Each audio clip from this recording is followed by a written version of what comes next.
Hello, welcome to Love in the Time of Hydra, the Agents of S.H.I.E.L.D. 10th anniversary podcast. On this day 10 years ago, April 22nd, 2014, a lot was going on in the world.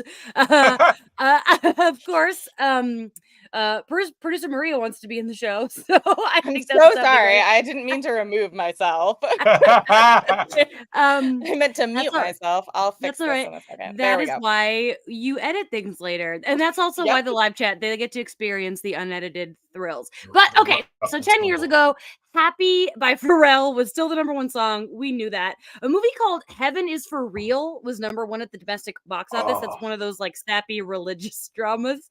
I believe Greg Kinnear was in. I did not see it. Yes. Netflix announced that they were raising their $7.99 a month price by $1 or $2. That gut punch, I know. The Washington Post and the Guardian newspapers both won Pulitzer Prizes for public service for their stories on the NSA-based leaks by Snowden. And I thought that was interesting just because today's S.H.I.E.L.D. episode references some NSA stuff. A lot of birthdays on April 22nd. 10 years ago today, Jack Nicholson turned 77 and John Waters turned 68. 3 days earlier, Chloe Bennett turned 22. I missed her birthday on our socials this week. I'm so sorry, Chloe. Happy 32nd birthday. She'll never do the show. I know. But the most important thing that happened on this date 10 years ago was Agents of S.H.I.E.L.D.'s 19th episode, Providence, aired on ABC, back to its regular time, 8/7. No, babe. Only Light in the Darkness. Only Light in the Darkness. Oh, did I say Providence? Thank you. Yeah, Providence was last week. I really rushed for a rundown today. I know I'm really struggling, you guys. But I'm excited to announce our guest. So first we got Tony. You know him. He's level 1. He's here. We love him. I love him especially. But I'm really excited to bring out our guest. He's our second ever returning guest. He was with us to talk episode 4, I Spy, Slayer Fest 98's own Ian Carlos Crawford. Hi. Ian. Back Thanks on. for having me. Oh my gosh. Happy to. It's a chaos day. It's already pure chaos. Yeah. Y'all are the sweetest. I gotta tell everyone they both were complimenting the shit out of me before we got sorry. You can say shit. Yeah, okay. You can swear. I know some people who do live, they're like, don't curse when it's live. No. Yes, they both were complimenting me and I feel great about myself, so I'm even happier to be here. Everyone in the chat, let Ian know how great he looks today.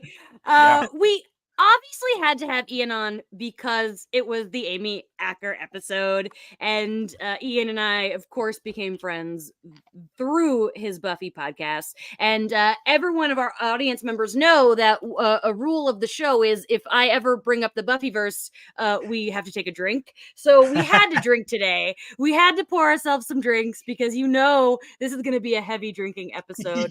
So cheers to everyone.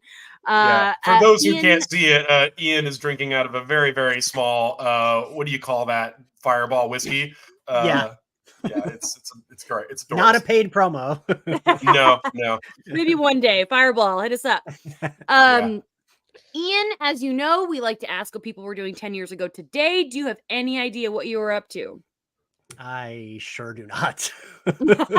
I was working at New School. I think I might have just learned that I was hired at BuzzFeed around this time, I think. Oh, that's exciting. So I think that was I'm gonna be honest with you. Now that we film the episodes a day early, I don't know because Time Hop doesn't tell me yet.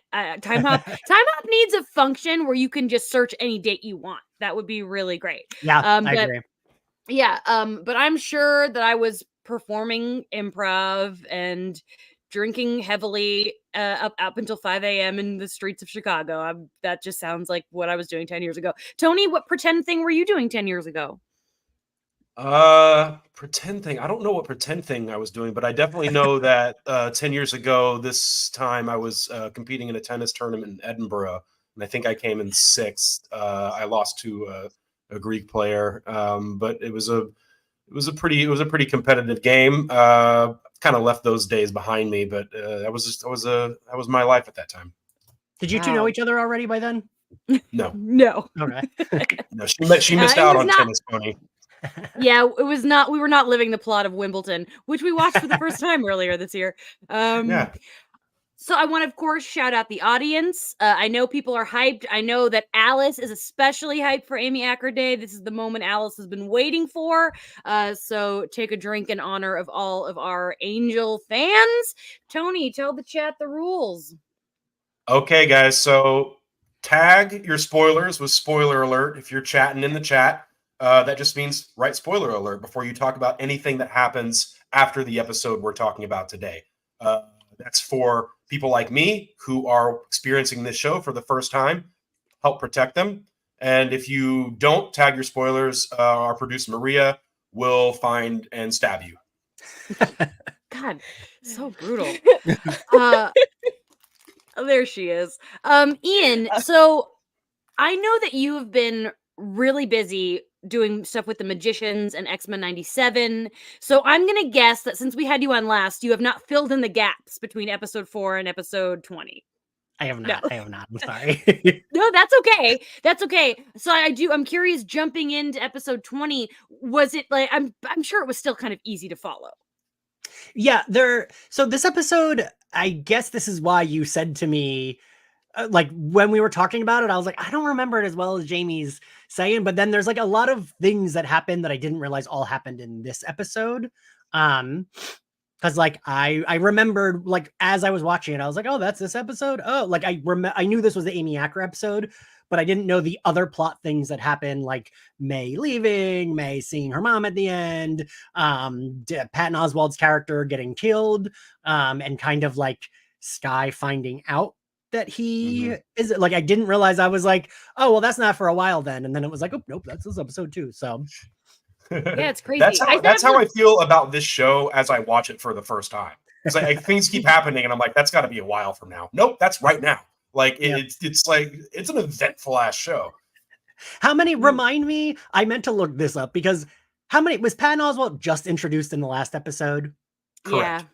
Okay, because I was like, I thought he was only in one episode and he died, but they already knew him in this one. But that makes sense. Yeah. Yeah, he had that good 2-episode run. R.I.P. Eric. I said episode 20. I'm in episode 19. It is crazy though. We only have 3 episodes left. It's just this has been zipping by. Are y'all gonna do anything like special for the finale? I'm hoping. I have ideas. Whether or not those ideas will come to fruition, we will see. Next week, Tony and I are in Florida for a wedding, so got some business to do. Also, Ian, if you remember in I Spy, we talked a lot about how Aquila was never going to come back. And I didn't realize until then that she gets name dropped so many times between I Spy and now. I wish I had kept a count of how many. But we don't see her again.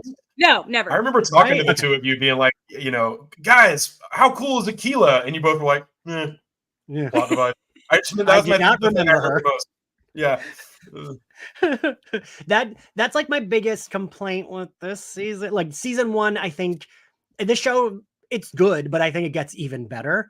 I feel like you probably agree with that, right, Jamie? Like absolutely. Although season 1 is not my least favorite season, I will say that. All right. So they do a little too much of like that, where it's like this important person for one episode and so I don't that's like, I need I like my shows that like some of them come back, and I guess like some of them do, but not that many. Yeah. It's like Clea Duvall in season 1 of Buffy. I'm still mad that she never came back. She shut up. I know. Oh, right. Okay.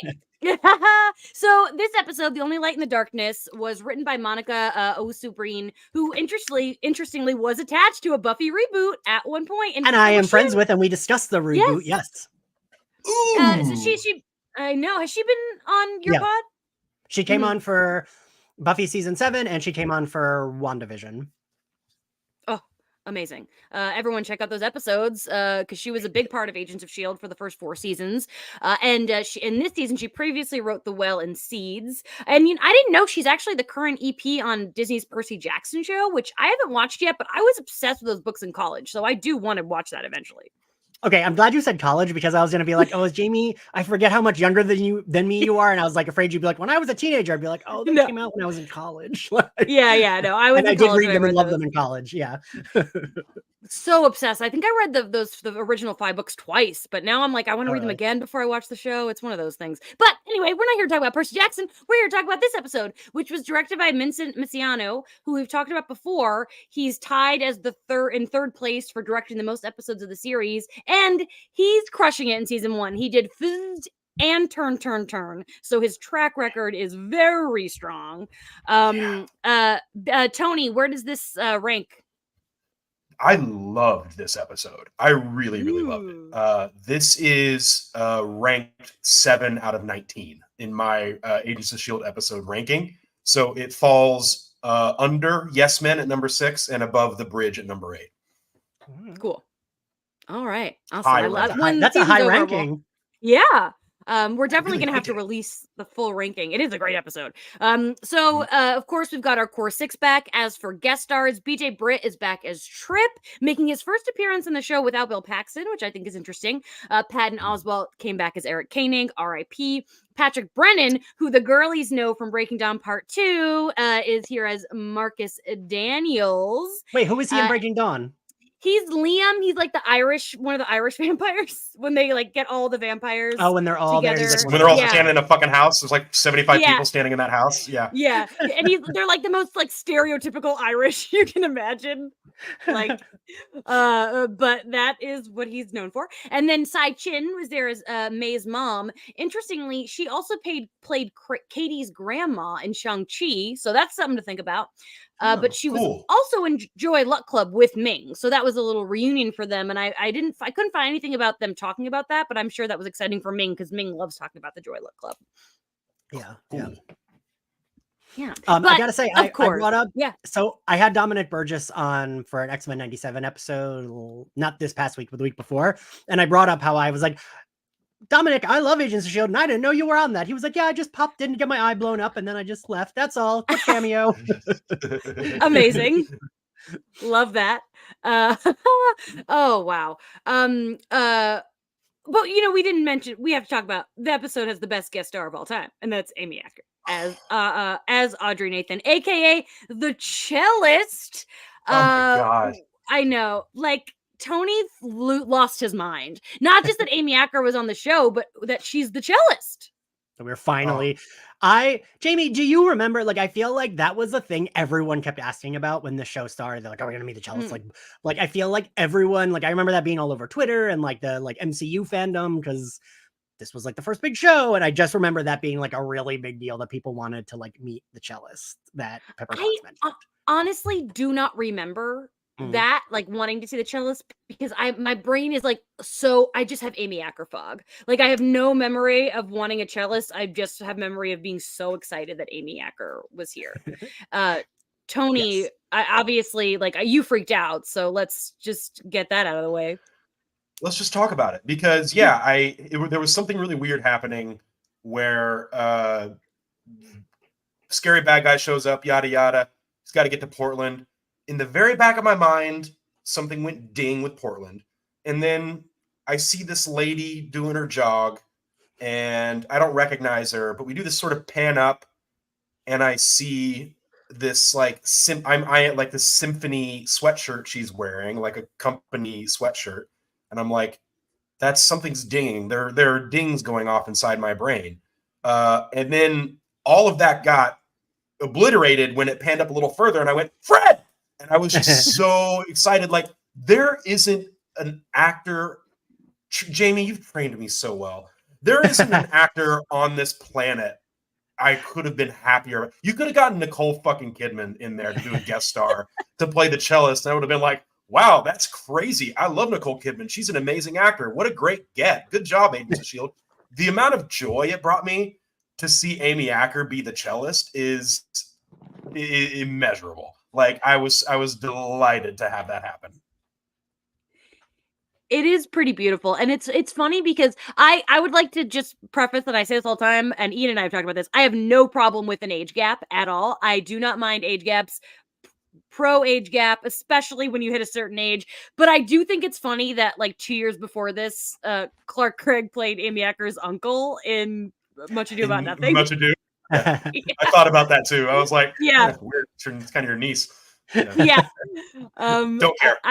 And I know, me neither. Absolutely not. I wouldn't change a thing. But I do wonder if, like, I'm sure Amy Acker, because women, especially actors, they talk about that all the time, like the way you get cast and the way you get paired with older men. I'm sure she had a moment in her head, like, oh, it only took 2 years for me to get aged up and be in a romance with him. Yeah, I feel like, what was it? Elizabeth Olsen and hot Quicksilver, what is it? His name is evading me. Aaron Taylor Johnson. Aaron Taylor Johnson. Yeah. Playing husband and wife like a year later after playing twins in Age of Ultron, but playing husband and wife in Godzilla. Yeah. That kind of stuff is, and then also like awkward. Her and Brolin and Old Boy, but we don't need to get into that because the Old Boy remake is a crime against humanity anyway. But weird stuff going on there for sure. But again, like we all know, like Clark Gregg, I've called him a zaddy many times. He's heard me call him a zaddy on the internet. He's seen it. He knows how I feel about that. So like, yeah, they are a good match. But we'll talk more about that as we continue. Quick episode synopsis. As word returns to the Providence base with orders from Hydra, an old flame of Coulson's is in danger when a powered individual escapes the fridge. Just kind of initial thoughts, Ian. I mean, I'm sure you like this episode, but how does it hold up? This is a much better episode than the last one you were here for. Yes. I will say, though, I think for me, the major sin of this episode is that they underuse Amy Acker. Like, I feel like she's so good that she could have done so much more. And I remember watching this when it aired and I still felt that way. So I was like, oh, maybe I won't be as nitpicky watching it again. And I was like, man, they really don't use her as much as they should. She's so good. And like, she's great in her scenes, but I just felt like I wanted a little bit more. I don't know. That's like, she's a damsel in distress. Yeah. And even that, like, that's okay. But like, give her more to do. Like, she could be that while, giving her more depth. And I kind of, also not even just because it's, an actor we all love, but like, this is a big deal. This is a character we mentioned in Age of Ultron. This is, the girlfriend we knew about. So I would have liked to see just like, I don't know. There was something else I needed. And it's not that I needed her and Coulson interact, but maybe just like a little bit of, I don't know, something. There was something that I felt like, it felt like that's just his girlfriend, no big deal. That's like his old. It could have been a cool thing that maybe would have juiced up the character a little more is if, as their plan to trap her, the bad guy with the ray guns was failing, if she took some sort of initiative against him, if she took some sort of power and ownership against his mind and what he wants, and exhibited that she does have a degree of control. If she had that moment, that would have been nice. That's one thing that could have been cool. Yeah. I will say, I was going to save this for the history portion, but I'll just say it now. She was only on set for 3 days because she was filming Person of Interest. So that also could have had something to do with it. Yeah, and, that's true. And I'm sure that they really wanted her, especially with, the Jeffrey Bell of it all. He's working on the show. They want somebody, like, she really was the perfect person for this. She's so good. She I feel like in a character even like this, where she, like you said, was on set for 3 days, has like 10 lines. She's still like, she's one of those people that I feel like exudes warmth in like even like a role where she's not doing much, right? Like I feel like it's such successful casting in the sense of who could capture Coulson's heart, and the answer is Fred. Like that's just, she's one of the most lovable television characters of all time, and so it works brilliantly. Oh, Jackie's in the chat. Hi, chat. Hi, Jackie. I want to shout out the chat too for they're doing spoiler warnings for like Angel spoilers, and I'm like, wait, I love it. Wait, you don't really have to do that, but I really respect it. Yeah, do spoiler. I love the spoiler tags for everything. That's really amazing. That's because I tell you, man, Maria's stabbing people like that. They're afraid of Maria. Yeah. Tony, just you kind of said, but you brought it up. We got a drink. Oh yeah. We love a game commissioner. Any other overall thoughts, Tony, before we dive further? No. I as I said, this is rank number 7, the Amy Acker of it all. Really a scary bad guy. Let's get into it. Okay, awesome. Okay, so Ooh, oh, also I didn't say, but I love this episode too because I love Amy. Yeah, duh. I have a giant tattoo of Amy Acker. I'll post it on our socials if you've never seen it. But like, obviously, yeah, I'm here for it. All right, so we kick off with Marcus Daniels on the dock. If you don't know, Marcus Daniels is a character from Marvel Comics. He's Blackout in the comics. He debuted in Nova number 19 in 1978. Great year. My favorite movie came out that year. He's got those life-sucking powers. I actually don't know if I knew he was a comics character. Tony, did you know this? Just found out. Ian? Okay, Nope, Ian, you didn't know either? Yeah. I feel like with Agents of S.H.I.E.L.D., though, they would like farm a lot of like very obscure characters. Oh, yeah. Absolutely. And do they ever say Blackout in this episode? Do they call him that? I don't think so. No. But he does have some really I'm looking at his costumes, like he's just doing full-on Electro ripoff at some point, but then later they gave him kind of his own look. He kind of it's a pretty cool representation, I would say. Yeah. And so we see him, he's trying to get to Portland, ding, ding, ding, Portland. He's got that little SHIELD medical bracelet on, which I bet somebody has. Jeremy, do you have that? Jeremy, our costume and props king who has collected so many things. He escaped from the fridge. I think this is so fitting to have an Angel alum in this episode because this opening feels very like early Buffy, like it's very horror. Somebody gets like murdered. It's very much like it feels like it's going to be a Monster of the Week episode, which we haven't really had in a while. Yeah, and like his powers, I mean, we later learn it's like he was experimented, but like it could be supernatural, right? Like it feels like yeah. It was. I was honestly with the opening, I was like, I'm interested in this very powerful antagonist, but like thought we were kind of past this. But then the episode does do a really good job of overlapping, especially all the way up to the climax. We'll talk about, the intercutting that they're doing during that is pretty slick. So it is more than a Monster of the Week episode for sure. I really like that about it. I like that it's a mixture of the two because it's a strong choice. And especially at this point, we have such a momentum and they make it a Monster of the Week, but in a way that connects so personally to Coulson. I think it's pretty brilliant. Yeah. And then so then we go back to Providence. They're cleaning up Ward. I hate it. I hate like they're all like gushing and fawning over Ward and his injuries, and it makes me so mad. And Ward claims he killed Garrett, and he said he shot him twice in the back of the head. And I hate that he says one for me and one for you to Trip. I'm just like, oh, how dare you speak to Trip? How dare you? And I'm like, I want to punch the TV. Yeah. I mean, we'll get to the part where I made a point to just actively boo at the television for a good 30 seconds. But fuck Ward. And I've been saying it, and and I'm just going to keep saying it until he gives me a reason not to. I don't know how he's going to do it, but we'll see. Ian, did you remember? Thanks, Ian. Trip, thanks for the encouragement. Like, at this point, yeah. Did you remember Trip? Did you remember Trip was here at this point? Because I did not. I actually was surprised. I was like, he's here already. But I heard you you said it's like only his second appearance, right? No, Trip. No. Trip's been in a few episodes now. Okay. He first showed up in comments help me out, but he has been around for a while. But this is his first episode without Paxton being around, which is is cool. It's giving him his own thing. Like I don't know how much more we're gonna see him, but I hope it's a lot because I love him. Well, you do know, but you don't want to say. That's my thing. I pretend I don't know, but we all know. I understood what that meant. I said that for me because I was like, wait, Jamie doesn't know? I do. I don't. We'll see. That was my brain trying to figure it out. I'm going to say Buffy just because I want to take another sip. Yeah. So the team learns about the fridge breakout. Coulson wants to help. He's like, I'm taking a team, and that's the end of it. And then Eric is like, no, you're not. I love Patton Oswalt. I'm so sad that he's dead because he's so good. He's so good in this character.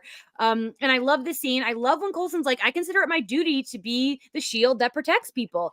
And this whole thing where like I really like Eric so much because he's like such a nerd and he's clearly not meant to like be out in the field somewhere, but he is good at holding his ground. Yeah. Well, here's the thing though, we're talking about, because like Coulson gives this really, really lovely speech about, what's right and doing what's right. And then, 10 minutes later, we realize, well, he's kind of putting his girlfriend at the top of the list of people who need to be protected in this country after. And I was like, all right, yeah, no, you're not wrong. It's still, there are a lot of true things you said there, but you laid that speech down and then you knew exactly what you were doing. Listen, it's Amy Acker. She's a national treasure. You got to protect her. You're not wrong. I'm not mad. I want to shout out Megan in the comments, who's just like really giving Ward some love. Just, he's an interesting character. Brett's great. And like people are really ragging on Megan for showing some Ward love, but we need Ward love because you're not going to get it from anyone else in this moment. So somebody's got to do it. But so then my favorite part of the episode happens. This is one of my favorite moments in the entire season. I love the orientation montage. Yeah. It's amazing because we learn so much in such a short amount of time. So we're just going to go through it one at a time. First, we learned that May was married. Yeah. And we learned her middle name. I was like, wait, I don't remember knowing her middle name. Yeah. Tony, are you surprised by this information? No. She said that and I was like, I believe that. Yeah, it was. I didn't know.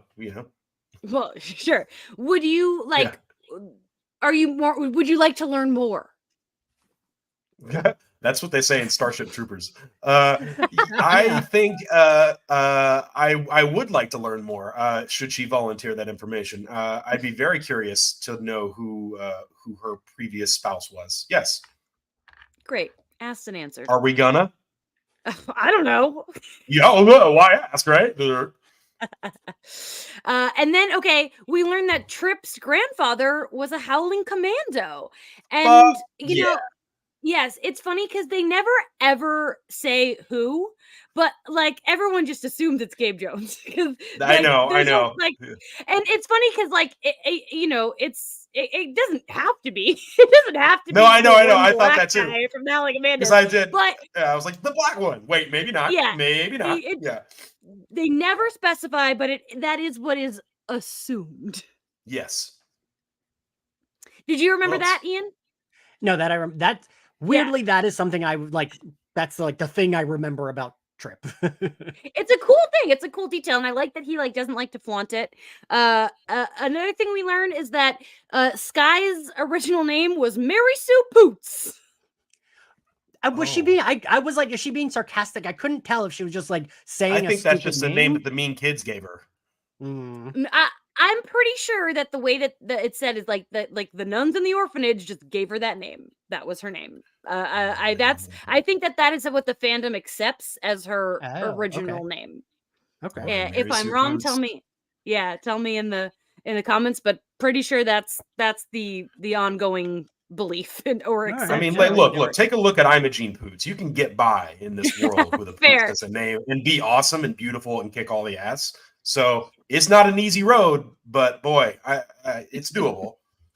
Yeah, I don't blame her for picking Sky though.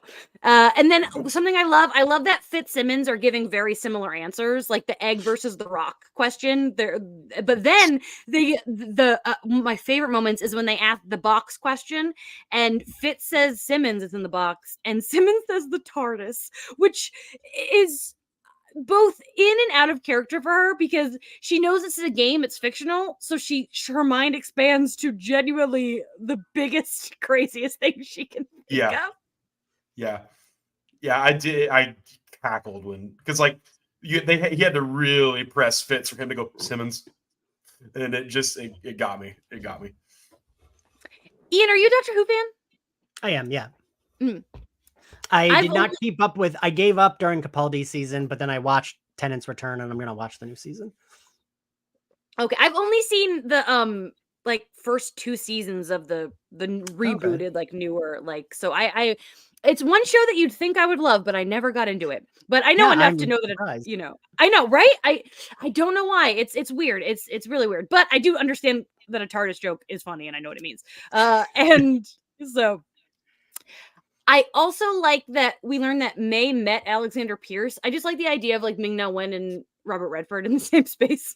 Oh yeah. That'd be cool. Also, can I tell you all? I was like, wait, they talk about the guy from the Hellfire Club in this episode. And I was like, it can't be him, right? But that's his name. And then I go, it's Donald Pierce. Wait, which one is Robert Redford? Alexander Pierce in The Winter Soldier. Donald Pierce is the guy from the Hellfire Club in the X-Men. But I was like, and I forgot that was Robert Redford's name until I looked it up. That would have been cool, though. Like Agents of S.H.I.E.L.D. was bringing in the X-Men before anybody else.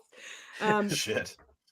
Another moment I love is that when they're all asked why they're there, May says she's there because of Coulson, which makes the fact that she leaves really sad because Coulson is just not giving her a break. And I don't blame her for being like, I got to get the fuck out of here. Yeah. It's made extra tragic by, towards the end of the episode, Coulson has his sort of wake up call of being like, I gotta let May off the hook. And but it's too little too late. And that's the best kind of tragedy is, he's just behind, just a little bit behind on making things right with her. And she, rightly and respectfully doesn't have the tolerance for the sort of emotional closed offness, and I wouldn't say abuse, but he's being unkind. He's being he's not giving her any slack, no quarter whatsoever. So I get it. I get it. She had to bounce. My hot take, which I think I maybe said in the last episode, is I think Coulson is too much of a brat about all this.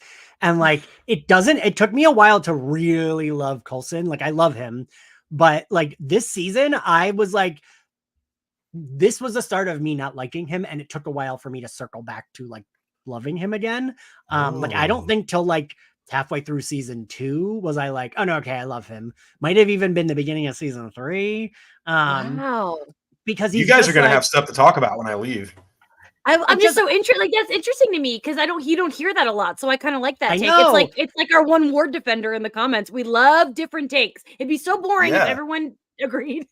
Right. I feel like, Jamie, that's the one that you and I always agree on is like, yes, give me different opinions. And I think it's also because I love May. So like May was immediately my favorite character and stayed my favorite character. And like, I don't know, like, my dude, you got brought back to life. It doesn't feel like, it's like, I don't know if my best friend were like dying and these people were like, hey, we're going to take him to save him. I wouldn't be like, no, don't do that. I'd be like, yes, please save my best friend. Like, I don't think that's like a wild thing for her to have, like, for her to partake in. And I do understand why he like is aggressively upset, but like even his argument with her doesn't stand, right? When he's like, we're supposed to do the right thing. And she's like, yeah, I did. I was following orders. And then he's like, well, that was unkind. And it's like, motherfucker, when is the army and the government worried about being unkind? Like, give me a break. Yeah. So that he's really wrong. pisses me off.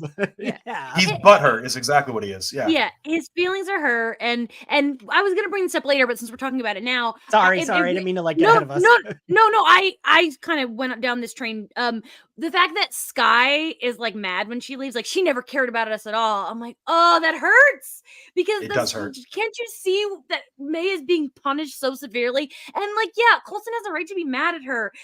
But May does care about you. She's proven it time and time again.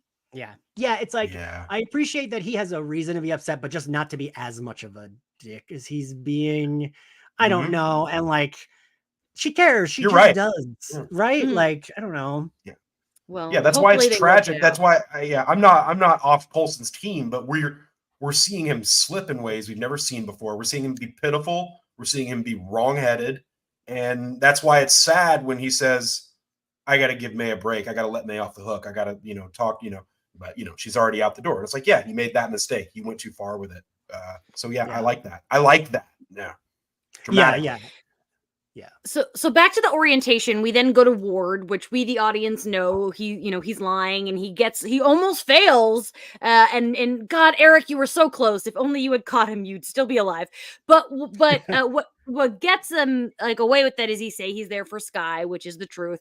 But I have to tell you, the one thing I really hate about this episode are the Ward flashbacks to the previous episode. I'm sure, Ian, they were very helpful to you for jumping in right Barely, like whatever. I was like, all right, I don't need these.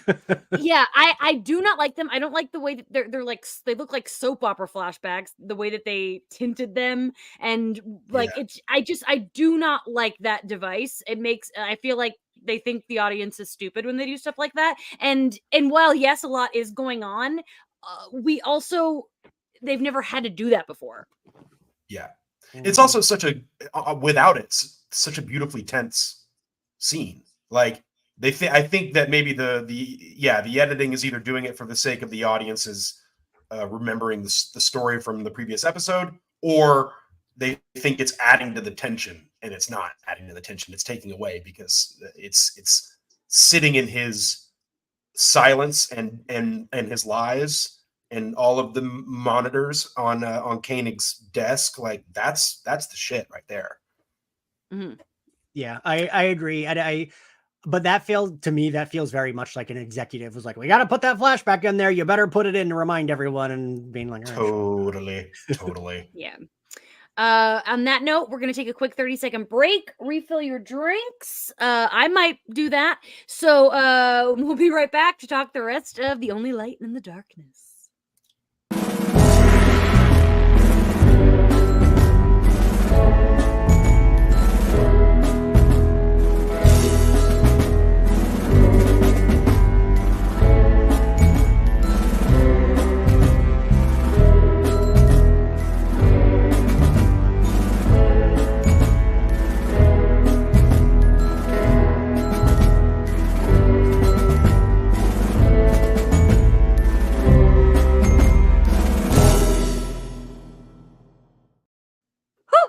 I made it back.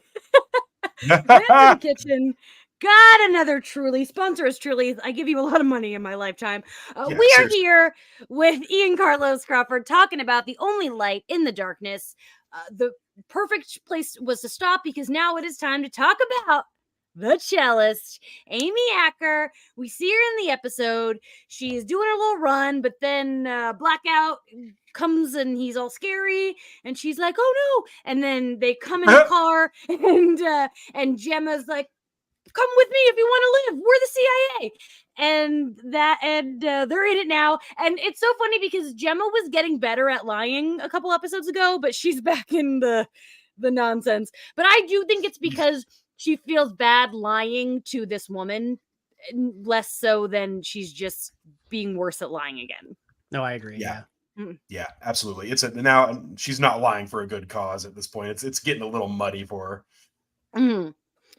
And she talks about how before he was put away, he was kind of obsessed with her, and she says cellists don't get many groupies. And I just want to say, to me, that's crazy, because Tony and I talk about this a lot. I think the cello is the sexiest instrument on earth. And I agree. Watching Amy Acker play it, I'm like, woo! I need to take a break. I just think the cello is so sexy. Yeah, I do too. Yeah. Yeah, it's great. I'm glad we can agree on that. Everyone in the chat is just on fire talking about cello right now, I think. Yeah. I don't know if I'm not trying to yuck anybody's yum. When she came on screen, Tony literally said out loud, "Holy moly!" Was those my words? Oh, I God. Know, yeah. I don't think I've ever heard you say "holy moly" before. I mean, the wholesome spirit of Amy Acker brought it out of me. So we're learning more. We're learning more about Marcus and these powers. We learned that the tech was created by Bruce Banner, which is a fun little tidbit. And we also learned that he's been kind of upgraded in the fridge because some sus stuff is going down in the fridge. So it's not going to be as easy to take him down this time. Any thoughts and feelings, Ian, about this? My thoughts and feelings were, am I supposed to remember why he was upgraded in the fridge? I was like, wait a minute. Do we know it? I couldn't remember if that's something we find out about, or if that's something we knew about, or if it's just that happened. I really couldn't remember. I was Jamie will fill me in. Yeah, I think that's the first time we learned that the fridge was doing nefarious things. Although it was, I feel like there were some hints maybe, but this is the confirmation. Okay. And so, moving on, we were back at Providence. Skye convinces Koenig to hack the NSA, as we mentioned earlier. Big NSA day over here in 2014. And so while that's going on, we have this really big Skyward scene, possibly their final romantic scene, but who knows, things in the future could change, but for now, probably. And Ward says us, and she's like, us is a strong word. And then he's like, oh, woe is me. And that's when he's like, my older brother made me. I know when he does like, my older brother was worse. He made me beat up my little brother. And the thing is, this is like classic what we've been learning about Ward. He's delusional. And for him to be like, I beat up my little brother, but it wasn't my fault. Like, this man is sick in the head. Okay. He says no, because he's saying it is his fault. He's using his self-loathing as ammunition to get into Skye's pants. I'm watching it happen before my eyes. He's like, I'm not good. I'm bad. She's like, no, you're good. He's like, no, I'm not. I'm bad. And then he initiates the kiss. And that's when I said, boo! And I booed with all my heart. And I meant it because I fucking hate this clown. He's rotten. He is rotten. And I got nothing. The person in the comments, I don't know what you're operating on. Maybe you're operating on some future events going on with this gentleman that I don't know about. Maybe he will be redeemed. It's never impossible. But I'm so over this character. I do want to say that while Tony was yelling boo out loud, I was writing boo in my notes. So we were on the same page there. And like, what sucks is they have that kiss, right? And if you take away all the context, they have chemistry. It's a good kiss, but I hated it. It makes my insides crawl. You're not wrong. Totally. So how long have we known Ward is bad at this point? I think 3 episodes prior? The third episode. Yeah. Okay. Yeah, third episode. Did we already find out what his origin was? Well, we've seen him kill Hand, and we've seen him teaming up with Bill Paxton doing heinous shit. I don't think we have. Jamie, am I correct? Yeah, no, I don't think there's anything too deep that we don't know. Like, we learned in The Well about his family history. There bottom tier episode. Yeah. That might be what I'm thinking of. Like the okay. Yeah, I don't think anything that you have to say. We can show comments on the screen, and I love this one, so I'm gonna do it. Oh, Jamie and Tony had a Fitzsimmons moment where we had the same thought at the same time. Cute. So yeah, the Skyward stuff is really crazy. But then we have this really cool scene that's kind of like, it reminded me of the Rogue Cut scene where you get like the Magneto stuff happening in sync with each other, where you've got the cello trap, that I'm calling it, this official term, the cello trap, plus Skye finding out the truth about Ward. And it's a really good use of editing back and forth. In Providence, she's using the lanyard to look for Eric, and then she discovers his body, and she realizes in that moment, it's got to be Ward. He's the only other one here.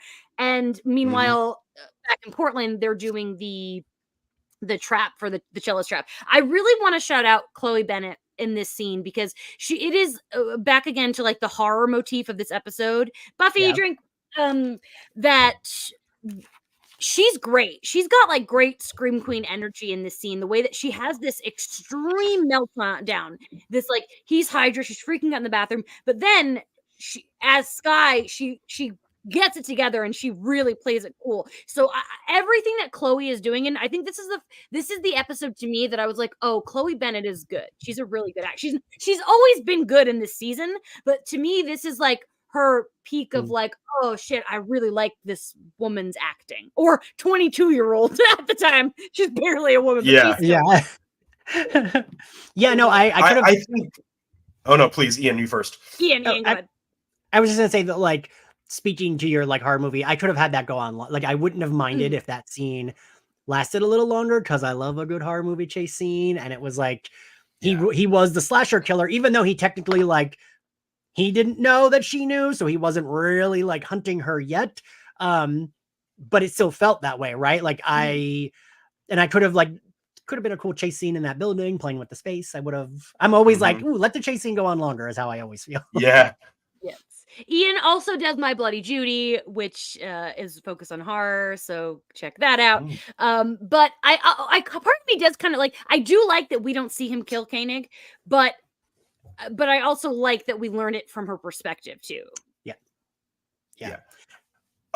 Everything going on with Ward and Skye is incredibly tense. Like some of the most tense stuff I've seen in this show up to this point. And as much as I hate Ward, I have to admit Brett Dalton is crushing this. He is evoking so much danger and wrongness. And Chloe Bennett, especially after she gets the information, her performance within her performance is really impressive.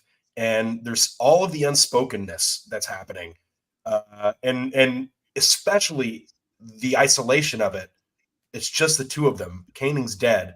And I would love to talk to the director or cinematographer, because I'm telling you that they're doing the Shining match shots as he's moving through those corridors. Like, it really feels, I mean, the production design is very different, but the way they're shooting him as he moves through these corridors, it feels remarkably similar. And so I was feeling all of that the whole time. The one gripe that I have is, yes, she discovers Koenig. He's dead. It's very sad to see Patton Oswalt go so soon, because I was loving him.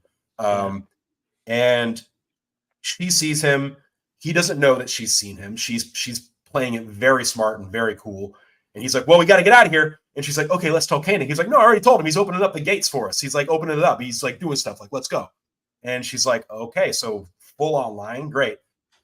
But there's the next time we see the two of them, they're airborne.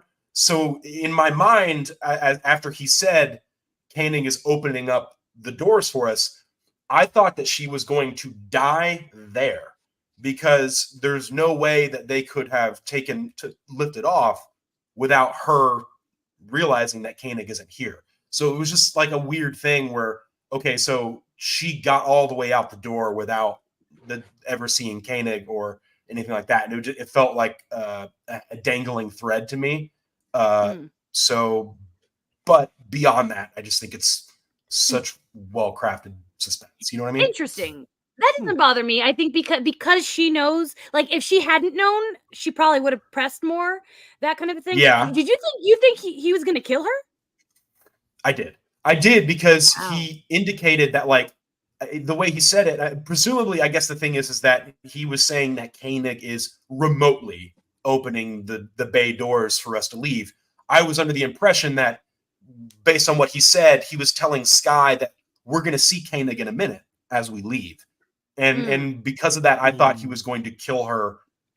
Right. He held her hand and I was like, you're walking to your death. What are you going to do? So I was a little surprised when I saw them in the cockpit together. That's what I mean.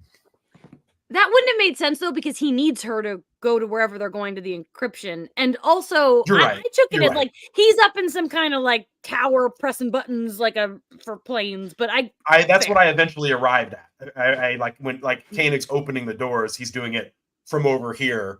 But I guess I thought he would be in the loading bay or something like that. I also can't remember, but I feel like I remember thinking that he actually did, like, he is a traitor, but that he actually did kind of like her. Like, I feel like the, like, things were true about him. I don't know. They're true. Absolutely. Oh, absolutely. I think that's what makes him delusional. I think, like, he's in a point where he's like, he still thinks he can have his cake and eat it too. I really do, because he's fucking nuts. Someone in the comments earlier was like, "This episode's gonna go long," and I'm like, "Oh shit, we might go a little long." So Ian, if you have a heart out, let me know. But okay, cool. I blame the alcohol, Buffy. Okay, so cheers. So the everything works out in Providence. All good. They got the guy, but then Coulson, whatever. Coulson makes the decision not to reveal himself to her, and while this is both very powerful for Coulson, the thing that that I leave taking away from this mostly is the lessons that Fitz is taking from this. Fitz is really kind of struggling with Coulson's choice here, and I think that Fitz is really coming to terms with his emotions in this episode.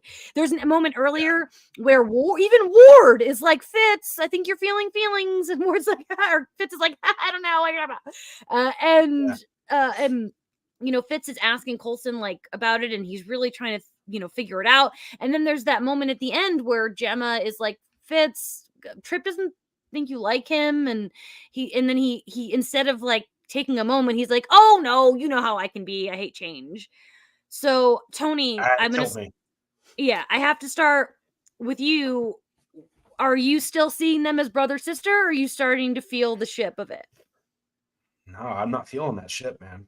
I'm not feeling that ship. Okay. I'm feeling his infatuation. And I do think that maybe there's a moment where Simmons can kind of come to this point where she's sort of maybe an illuminating moment of like, oh, maybe I love him. Maybe he is for me. Maybe he is my partner. You know, she's not there. She's not there. I don't see it. To me, it's very one-sided. And he doesn't have the social dexterity to make anything happen. And so I think it's just a wash. But it did, that moment of, I wrote in my notes, so close, Fitz, where he almost said, you know, I love you. He almost said it, or something to that effect, but he didn't. So are you team Trip at this moment? Would you like to see Gemma pick Trip? I would like to see Gemma have something that's hers, and if that's Trip, that's great. Oh, that's what really that's what I want for Gemma. Yeah, I think that, I don't think that they're like the relationship of the show. I think that they make sense. He's a hell of a guy. She's a hell of a girl. I think they should hook up. I really do. But my heart breaks for Fitz because he's he can't. I mean, God damn it! During the questioning, he was like, "Something's in the box. What is it?" It's Simmons. Like he's really, really attached. She is as well. Maybe she doesn't know how attached she is to him, but yeah, that's where I'm at. Ian, do you have thoughts that should we save them for Tony leaves the room? Yeah. I mean, yeah, I think I said it before that Tony, I felt the same way you did. I did not. I bought them. I genuinely bought them. It took until the show told me he was straight that I like knew that he was straight, because I fully bought them as like straight girl, gay guy, best friends. Like that's what I bought them as when I started watching the show. And I was like, it's Marvel. Maybe they just won't say he's gay, but it'll be like, he's gay. We just don't say it. And queer-coded character. Yeah. Yeah. It's funny, Ian, because last week I said the exact same thing in Tony Leaves the Room about a character who comes in season 2. How I spent a year thinking one of the main characters in the show was gay and then was wrong. But Tony doesn't know the character yet, so we'll save that for later. But okay, so then all that happens, and then we've got this lovely little end tag where May has to get picked up by her mom. Like, you know that May is at her lowest when she has to call her mom. Like, honestly, if that, like, I can relate to that. Like, I can trust her, but I don't want to call her, right? Like, if I gotta do it, I'll do it. And you're like, instantly gonna be in a fight. Yeah, exactly. Like, you're, as soon as we get in the car, well, I would thank you as an order. Like, fuck. My mom would do that same shit. Absolutely. Like, 100%. And, but I do love that we learn a little bit about her mom in this moment. She also is some kind of spy, but she's retired. And then we learn that May's trying to find Maria Hill. That's why like one of my favorite things about this episode is how much is like a lot of it has to do with that scene, or like the very end of the episode, like Ward and Skye going to God. Well, I know where they're going now, but like the idea that this subterfuge that they're playing together is going to have to last another episode. I'm sitting with that tension. I thought that would be wrapped up. I thought that'd be resolved at the end of this episode. The fact that that's still going on in the fucking sky is crazy. And then May's mom, how precious. I think I went, oh, when she got in the minivan with her mom. It's great. Ian, I feel like you probably have thoughts on this scene. I love that. I love where we go. I love the dynamic. And May is just like such a character that, like, I don't know, if the three of us were a character in the show, it's like, yeah, they got to call a parent to come pick them up. But May is not a character you would ever be like, oh yeah, she has to call her mom to come get her, right? Like, you don't, not like, I would feel like May would just walk forever, right? Like, it's very uncharacteristic, but in a great way, in a like character building way, that she would have to call her mom and be like, Mom, can you come get me? And she's this like older adult, tough badass, but still is like, come pick me up. And I love that detail. It's good. And she was crushing it.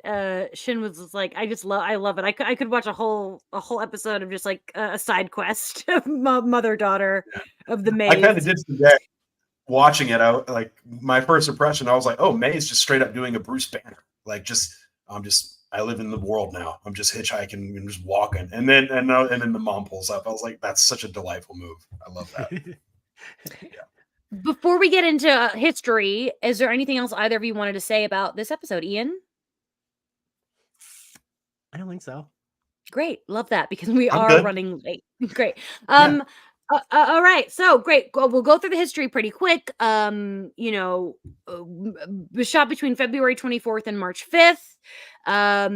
And with the introduction, so you know how I've been really into learning about the music, but I'm still not. When we watch it, I don't pay attention like I should. Me neither. I know. I keep trying to remember, and then I read the tidbits like, oh. But what was cool was composer Bear McCreary. He made a little cellist theme back in The Magical Place when the character was mentioned, so he was able to bring that back here. And then I'm hearing it again now. Yeah. Eric Byers of the Calder Quartet performed the solo piece. That was him playing. But he had to work closely with McCreary to mimic Acker's performance. Like, they really tried to match it to really look like what she was playing is what was happening. And that was, really tricky for them. It took them a long time apparently to get that right, and I think that I really respect that, because a lot of things would have just thrown it away, because I'm sure 99% of people watching the show do not know how to play the cello. I wouldn't have noticed. No. Sexy as it may be, I do not know how to play the cello. Apparently Alice's sister in the comments is a cellist, and she likes to play the Angel theme, so let's drink to that. Cool. I would like to hear that on a cello. Honestly, send us an MP3. Yeah, because the Angel theme is such a good bop. All the themes so good. So Jamie and I would sing it. We would acapella that shit during the intro sometimes. I'm very happy to say that all my favorite shows have great theme songs, which is like Buffy, Angel, X-Men, the animated series, and Veronica Mars. All right. Oh yeah, Veronica Mars. Oh, that's another one Tony needs to watch. Okay, but not right now. So I remembered last week, because we're in an arc where each episode gets its own poster. And 2 weeks ago I forgot. Last week Maria wasn't here, so I didn't know how to do it myself. But this week I'm so glad I remembered, because the poster this week is beautiful. Maria, can you put the poster on the screen? If you guys can check that out. I really want a print of that. Tony, I want us to have that and hang that in our home. It's beautiful. I love that it's giving. My mom really loves New Orleans, so she has a lot of jazzy art. It's that style. What this is evoking to me. Yeah. Mm-hmm. Oh, that's really good. Wait, there's more of these? Yeah, the other two aren't this good. Don't they continue doing this for a while, Jamie? To be honest, I'm not sure. I wasn't really tuned into these posters until they started with, I think, Turn. But the last two were posters. They didn't look like this. They were fine. They were cool. And if I finally remember, I'll post them on social media. But this was the first one that I was like, fuck, that's a really good poster. I want it.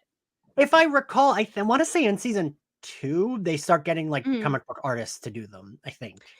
According to the chat, yes, they do go through season 2. Our friend Jackie has the one from last week, Providence. Jackie, show us next week when you're our guest on the show. So yeah, thank you, Maria. You can take that away. Appreciate you and knowing how to do that. I can't believe that's not tattooed on your body, Jamie. I literally thought that. Tony, I had never seen that poster before until an hour ago when I was pulled it up. I had never seen that before. And and of course that was my first thought. That would make a really good tattoo. Of course I thought that. But okay, so that's it. That's it for the I was putting note. I almost did some Tony leaves the room thing because I put them in the wrong notes. All right, Jeez. Tony. I know I shouldn't drink. I shouldn't be allowed to drink on this show, but I'm having fun, you guys. I'm having so much fun. Buffy, Angel. All right. I'll say our thank yous. Stephanie, thank you to Stephanie at Eclectic Muses on social. She did our music, our artwork. And thank you to Ryan Miera of Yellow Pills at Yellow Pills Music on Instagram. He did our music. Thank you to our stabbing producer Maria. Thank you. You're welcome. And Ian, thank you so much for being a returning guest. It's always such a pleasure to talk to you. Thank you for having me. I appreciate it. Before Tony leaves, I just want to remind any other new time listener to follow us on social media at LitoPod on Instagram and Twitter. Check out our link tree. Find out where you can listen to us. Like and subscribe. Leave us those 5-star reviews. Leave us questions. We love questions. Next week, we are talking nothing personal with my 2 favorite fandom friends, Jackie and Sari. I met them through the fandom, and now we are real life friends, and we will talk all about our history together next week, in addition to talking about nothing personal, which is a great episode. So, and Tony and I are going to be in Florida. That. Tony and I might be in the same screen together next week. It might be the first time that we're sharing the screen. So sexy episode. I know. We're going to be at my mom's house. Let's see what goes next. So we'll see you. Great. Thank you. And bye, Tony. Get the hell out of here. All right. I'm leaving the room. Goodbye, everybody. He is gone. Oh, my God. As much as I am like, oh, wow, I'm not as in tune when I'm drinking. I'm just like, yay, let's talk more. Let's have a good time. So we've been doing no spoilers for magicians just because I've been trying to get like new people, because a lot of people were like, you talk about that show a lot, I'll give it a listen, but only if it's no spoilers. Jamie, I don't know how you do it. It's so hard to like keep track of what you can and can't say.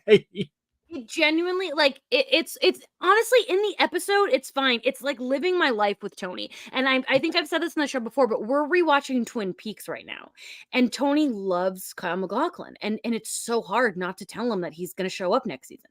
And it, like, because, like, we love Twin Peaks. And everyone, listeners, if you have not watched Twin Peaks, please do yourself a favor. Actually, I saw our listener Snowbat posted a picture of young Kyle MacLachlan today. And if you just want to adore that man, watch Twin Peaks, please. I assume you're a Twin Peaks fan, right? Mm-hmm. Yeah. I don't know. I feel like you can be like, he shows up. Like, as long as you don't say what it is, I feel like you could be like, I'll come, like, right? No, I want him to be surprised. Okay. Because like today with Amy Acker, he was so delighted. And I want to watch, like, I get to watch him get excited, and that's worth it. I just realized, though, I was going to tell him today that Amy Acker doesn't come back, because I was going to ask you if you were going to tell him that, because I was upset that never happened. I know. I meant to tell him, but we were going so long, I forgot. Because here's the thing, and I've talked about this before. I wanted her to come back so badly that I pushed back on all of Coulson's romances. Rosalind, May. I did not ship May and Coulson until season 4, because I was like, but what about, aren't we gonna get, he says in the episode, I'll tell her eventually, but he doesn't, because we never see her again. Do you think that was a scheduling thing? Because it feels like they set this to bring her back, right? I think it was more of like we'll leave it open-ended, and then I think just the way the story started going. Yeah, I think it was one of those, because Constance Zimmer as Rosalind is great. And May and Coulson, I love Felinda. I think all of that's great. I will say, though, next week on the podcast, I will break the news to Tony, because I don't want him to do what I did, which is have this mental roadblock. Yeah. Jamie, I felt the same way. Like, because right, you just were waiting. I was like, I don't want May and Coulson to fuck up their relationship because Amy Acker is gonna come back. Like, I would rather them not fuck it up. But then it wouldn't have mattered because she was never coming back. Yeah. Yeah. Yeah, I'm sorry, Ian, that you won't be here for that reveal. I'm not going to tell him in life. I'm going to wait till next week on the podcast. So we'll see. He's going to be probably sad, but I do want to tell him. It's something that, because I just don't want him to have that. All right. one thing about this, the whole Fitzsimmons thing, I totally get where you and Tony at this point are coming from. You're not feeling it. But at this point, I'm already like, I just love Fitz so much that I want him to have what he wants. But here's what I love about this is that I know for a fact that Tony will become a Fitzsimmons stan. There's no way. Even maybe in 2 weeks when they go to the bottom of the ocean. I'm pretty sure that scene isn't it like you think they might die? Because I remember crying when they're at the bottom. I remember crying when they're at the bottom of the ocean, and that being the first thing that kind of sold. But I still did not get sold on them. I can say a spoiler. I can say a big spoiler. Yeah, spoiler. Right? All spoilers. Yeah. In my brain, I was like, I know Jamie's watching it, but still, when leading up to them getting married was when actually I finally got sold on them. Like, wow, season 5. Okay. Yeah, I was like, I think it might have been towards the end of season 4, and I was like, all right, yeah, all right. Like, it just, I don't know why it took me so long to not see them as just like platonic love best friends, but also I like a platonic love. Like, I like that kind of stuff. That's why I was glad Phil and Coulson and May never ended up together, because I liked it being this is what the relationship is. We respect each other, we love each other, but that's all it is. Yeah, I mean, technically they kind of did. It's just that he died, and then he was an LMD, and then things happened. Right. But what I agree. I think it was. I like that they left it open that maybe one day LMD Phil and May could maybe. I think that it made sense. It did. But I do. If season 5 had been the end as it may have been, it was like the same thing with Buffy. That season 5 they didn't know, so they ended it as if it was a series finale. And I do love that Felinda ending if it was real. But I love season 6 and season 7. This is great. 7 the last season for Buffy. Yeah. Yeah. Yes. I was actually just thinking today about how season 7 has the Chopping Mall episode, which is one of my favorite episodes, and Tony's gonna lose his fucking mind over that episode because he loves Chopping Mall. But that's so many years away, you guys. I was gonna say. I know. Well, let's keep it going because we got to give Maria her overtime. So I am obviously not telling Tony that we are going to get more Koenigs. Like, Patton Oswalt will be back, which is exciting. But he doesn't come back till next season, right? I want to say that doesn't at the end of the season. I think we see him again. It might be the end, at the very end. Tell me in the comments if I'm wrong. Maria's saying season 2 and season 4, and I don't know what she's referring to, if it was what I just asked, but I do. So he is in the last episode of season 1 as a different Koenig, and then he comes back in season 2 and season 4. Okay, that's what I thought. As also Thank different Koenigs. Yes. My dream is to get Patton Oswalt on for Hot Potato Soup in season 4, but we are so far away from that. I'm trying to get him on for X-Men 97 because he's been tweeting about how much he loves it, but that is not happening. Oh, I would love that for you. That'd be so cool. I also I obviously had to tease that we are going to get Blair Underwood as May's ex-husband, because I love that arc. I love that we get that little romance back, and I think and the whole Lash stuff, I think it's really cool. My best friend was just my best friend works on Elspeth, and I think he had they filmed for a little bit longer, or he just had he has a recurring cameo, but he said Blair Underwood's the nicest, which I love. Oh, I always love hearing those stories. That makes me really happy. It also, he's one of the guys that'll talk to the crew and stuff. Yeah. Yes. That we're not going to see May's mom again. That bums me out. But we will see her dad eventually. But I would have loved to have a whole side story with more of May's mom. We get her in the whole next episode though, right?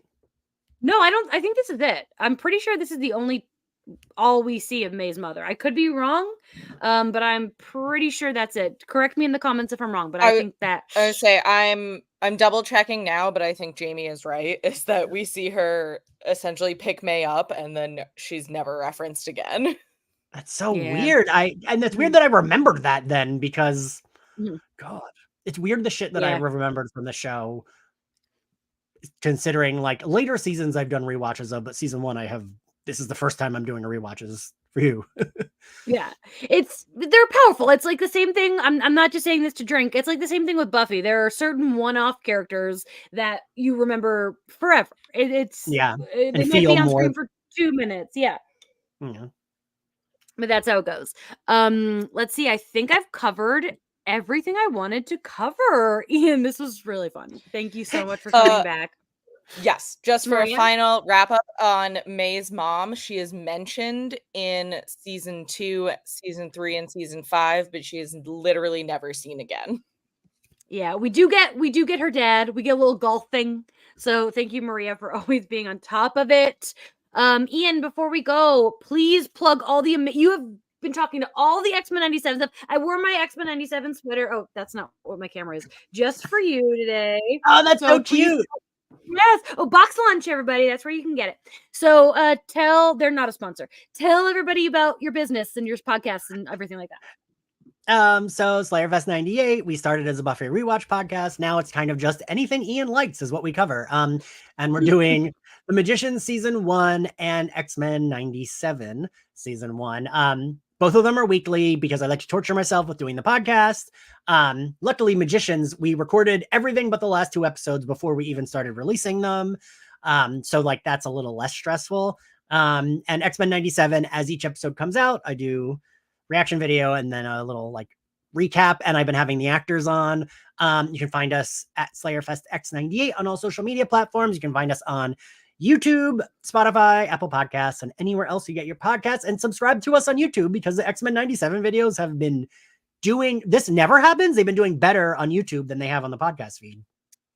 Wow, that is interesting. I love that. Yeah, everyone, I can't stress enough. Like Ian and I met because I was so obsessed with Slayerfest 98's just Twitter presence. Like as a Buffy fan, like it's just so much fun to have someone who is so invested in it all these years later, because I'm the same way. As you all know, we have a drinking rule. It's my favorite thing of all time. So definitely check that out. And Ian, go ahead. No, what? What were you gonna say? I was gonna say I've only ever. You go. Maria, you don't even have to edit this because we're in our extreme drinking mode. No, I've only seen the first season of Magicians, and that was years ago. And you're making me want to finally go back and finish it. I mean, I have a Magician's tattoo. Oh, Jamie, you have to watch it. I know. Have you watched it? It's so good. I've watched all of it. I love it. Wait, can I tell you that this is like very cool to me? Summer Bishel is a co-host on my podcast because she loves Buffy and Angel so much. And she is so nice and like chill and cool. And it's like very weird to me that like when I do these rewatches, I'm like, wow, I'm friends with Margot. That's kind of cool. Oh, I'm fanning myself. That's amazing. Oh, I love this. Oh gosh. I want to do one like personal plug too before we go. And that is that everybody, if the People's Joker is playing near you, it's in select cities, if it's by you, please check it out. My dear friend Vera Drew made this movie, and it is just a fascinating, goofy, gonzo, weird, beautiful, crazy parody film using DC characters about the trans experience. And I'm just so proud to know her. To get it out. Yeah. Oh yeah. Absolutely. But it's protected under parody law. So it is finally out. And I got to interview Vera, who again, I've been very close friends with for the last 15 years. So check out our interview, but go see that movie if you get the chance. Please support it. Indie filmmakers absolutely need support right now. It's pretty fantastic. I also had a crazy day yesterday. I met and interviewed Mark Hamill yesterday. So keep an eye out about that on my socials. But anyway, We've just casually posting those on Twitter, like, oh, no big deal. Me with Mark Hamill, like just hanging out with Mark Hamill. It was weird. It was crazy. I chatted with Rosario Dawson, Chris Sarandon. It was crazy. But thank you all so much for listening. Thank you for everyone who's stuck in the chat for an extra 15 minutes. We really appreciate you. Next week is episode 20. Nothing personal. Colby Smulders is back. Maria Hill is back. We'll be doing our live show on Sunday, April 28th from Florida, with the episode officially dropping on April 29th. Check everything out on all major podcast platforms. You know the spiel. Thank you so much for listening to Love in the Time of Hydra. Ian, thank you so much for being here. Good night, everybody. Bye.